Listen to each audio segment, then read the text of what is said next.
Olá, um ótimo dia para todos vocês. Vamos dar continuidade aqui ao estudo da palavra do Senhor. Hoje vamos estudar aqui o capítulo 9 do livro do profeta Jeremias. Convido você a abrir a sua Bíblia nesse capítulo, o capítulo 9, de onde Deus hoje tem uma palavra de esperança para cada um de nós. Antes, também convido você a participar da pregação do Evangelho, compartilhando essa mensagem nas suas redes sociais, para que mais e mais pessoas também possam conhecer essa mensagem. Já com a sua Bíblia aberta no capítulo 9 e também com o compartilhamento feito, vamos a uma oração?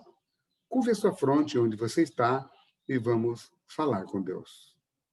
Pai, que habitas nas alturas dos céus, louvado e exaltado seja o teu santo e maravilhoso nome. Muito obrigado, Senhor Deus, pelo amanhecer de mais um dia, que o Senhor possa nos abençoar no estudo da tua palavra e que possamos tirar desta palavra, o capítulo 9, uma importante lição para a nossa vida.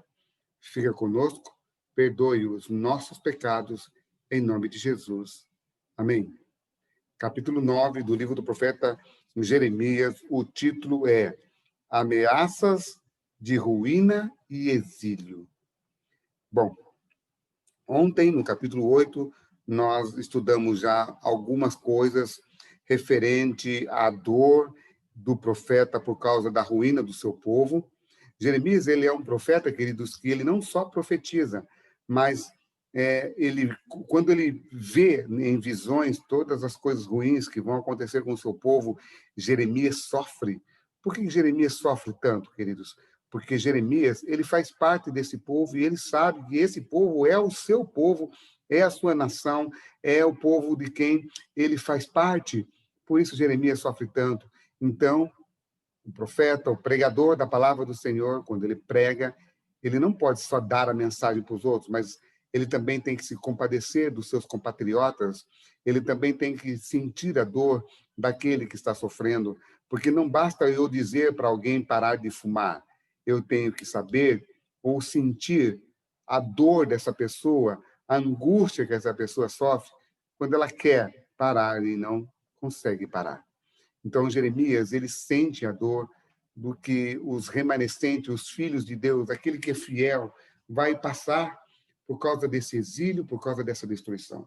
E então, agora no versículo 1, ele diz assim: prover a Deus a minha cabeça se tornasse em águas, os meus olhos em fonte de lágrimas, então choraria de dia e de noite os mortos da filha do meu povo. Observe, ele está vendo uma desgraça, uma destruição tão grande, que ele está vendo mortos. É aqui que muitas pessoas vão dizer que Jeremias é conhecido como o profeta chorão. Eu digo que Jeremias é conhecido, para mim, como um profeta sentimental, um profeta que sente a dor do seu próximo, que se compadece do seu próximo. Em alguns momentos, Jeremias ele é até comparado com Jesus Cristo. Lógico que Jesus Cristo ele é fiel até morrer pelo seu povo. Jeremias não quer morrer. Jeremias diz: eu não tenho medo da morte. Jesus não tinha medo da morte. Jesus foi e deu a vida por causa da nossa transgressão, por causa dos nossos pecados. Mas Jeremias, queridos, ele é parecido com Jesus, porque Jesus, quando vê Jerusalém, Jesus chora, Jesus se compadecia, e Jeremias, ele é bem parecido nesse aspecto. E aí ele diz aqui: choraria eu de dia e de noite, por causa de tantas coisas que o meu povo está fazendo. Tanto Jeremias quanto quanto Jesus choraram e lamentaram o destino do seu povo. Jeremias também fez a mesma coisa. Aí ele diz de novo: prover a Deus eu tivesse no deserto uma estalagem de caminhantes, então deixaria o meu povo e me apartaria dele, porque todos eles são adúlteros, são um povo de traidores. Jeremias conhecia o seu povo. Cara, que palavras duras. Ei, que palavras duras.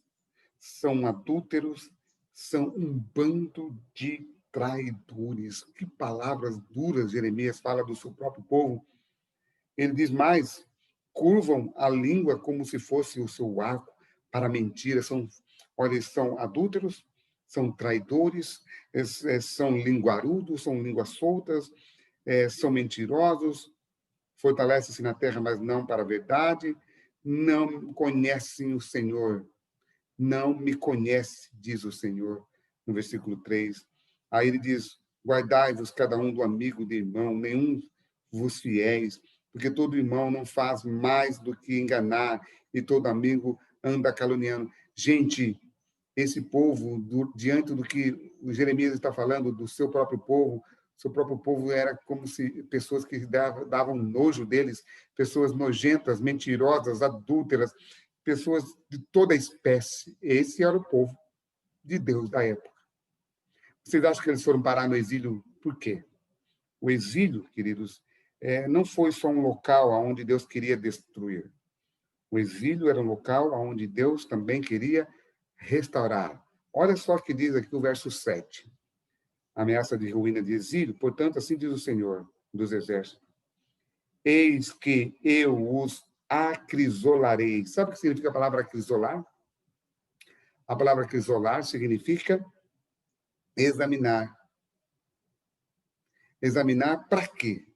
O objetivo de Deus era fazer um juízo investigativo no seu povo, saber quem realmente se mantinha fiel, mesmo em tempos difíceis, porque fácil é dizer que você ama a Deus quando tudo vai bem. E quando as coisas começam a falhar? Deus vai deixar de ser Deus porque as coisas começaram a falhar? E quando o mal chegar, Deus vai deixar de ser Deus porque o mal chegou? Claro que não, queridos. Deus é Deus em meio à tempestade, Deus é Deus em meio às trovoadas da vida. Deus nunca vai deixar de ser Deus porque os problemas chegaram. Aqui, queridos, a Bíblia está dizendo que Deus permitiu que o seu povo fosse parar no exílio da Babilônia para purificar eles, para restaurar eles.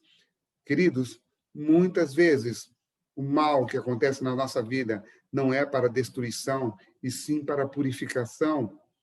Será que nós não estamos aprendendo nada com essas coisas que estão acontecendo no mundo hoje? Todas essas coisas que estão acontecendo é para nós aprendermos a lição de que sem Deus nós não somos nada. Por isso que Jeremias, ele então diz que o objetivo de Deus era restaurar e não destruir. Aí ele diz, nos versos 10, pelo menos pelos montes levantarei choro e pranto, pelas pastagens do deserto, lamentação, porque já estão queimadas e ninguém passa por elas. Já não se ouve ali o mugido de gado, tanto as aves dos céus como os animais fugiram se foram. Aí ele está falando de como o povo vai estar naquele momento. Aí no verso 13 ele diz assim, respondeu o Senhor, porque deixaram a minha lei, por isso que pus perante eles uma nação de longe, um povo de longe, que pudesse subjugar eles. Então, olha só, respondeu o Senhor diante de todas as coisas que Jeremias diz, porque deixaram. Por que eles estão passando por tudo isso? Porque deixaram a minha lei. A palavra lei aqui é Torá, e a palavra Torá significa o Pentateuco, a palavra de Deus, porque abandonaram a minha palavra, abandonaram os meus preceitos que pus perante eles e não deram ouvidos ao que eu disse e nem andaram por ela. Não deram ouvido e nem andaram. Ou seja, sabiam, mas não fizeram. Antes andaram na dureza do seu coração, tomaram partido de fazer o que não agradava a Deus. E por isso essas pessoas, foram levados para o cativeiro da Babilônia. Espalhá-lo-eis, versículo 16, entre as nações que nem eles e nem seus pais conheceram. Ou seja, quem vai vir e vai levar vocês, vai subjugar vocês, é uma nação que vocês nunca viram.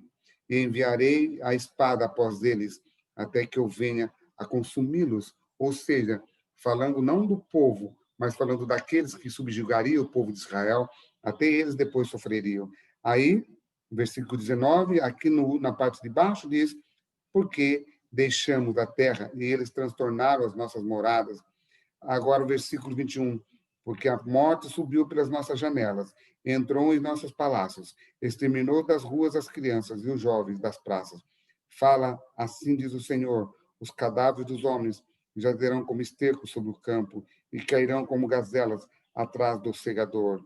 e não há quem recolha. Ou seja, os montes, todas essas coisas vão servir de coisas onde eles não vão ter escapatória. Deixa eu falar uma coisa para vocês, queridos.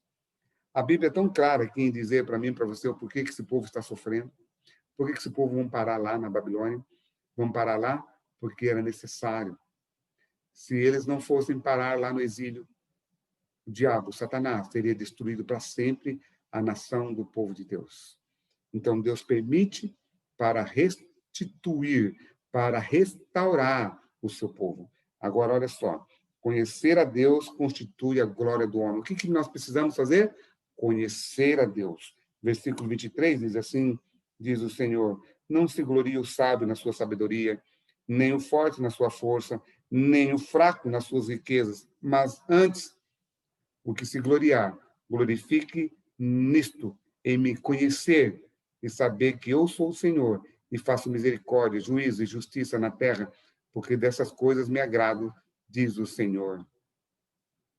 Eis que vem diz o Senhor, em que castigarei todos os circuncidados, juntamente com os incircuncisos, ao Egito e a Judá, a Edom, aos filhos de Amon, a Moabe, a todos os que cortam os cabelos nas têmporas e também no deserto, porque todas as nações são incircuncisas, toda a casa de Israel é incircuncisa de coração. Sabe o que ele está dizendo?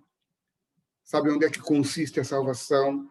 A salvação consiste em você conhecer a vontade de Deus e praticar. Deixa eu falar uma coisa para você. Será que nós, hoje, nos nossos dias que estamos vivendo, não corremos o risco de também perecer por só conhecer a Deus e não praticar? Conhecer aqui é ter relacionamento com Deus. Muitas pessoas têm informação a respeito de Deus. Uma coisa é uma coisa, outra coisa é outra coisa. Muitos só têm conhecimento de Deus por informação e não por relacionamento. Eu conheço a minha esposa porque eu me relaciono com ela, tenho intimidades com ela. E Deus está dizendo, você só vai conhecer Ele, o Pai Todo-Poderoso, quando você se relacionar com Ele. Só o relacionamento íntimo com Deus fará com que eu e você sejamos libertos do exílio, do cativeiro do pecado. Que Deus abençoe você, queridos. Que Deus abençoe para que cada vez mais você possa se relacionar com Deus, entender qual é a vontade de Deus através da sua palavra, orar a Deus, estudar a palavra do Senhor, que eu tenho certeza que Deus vai nos livrar do cativeiro da morte eterna. Que Deus te abençoe e te guarde e que você tenha um ótimo dia, em nome de Jesus. Amém.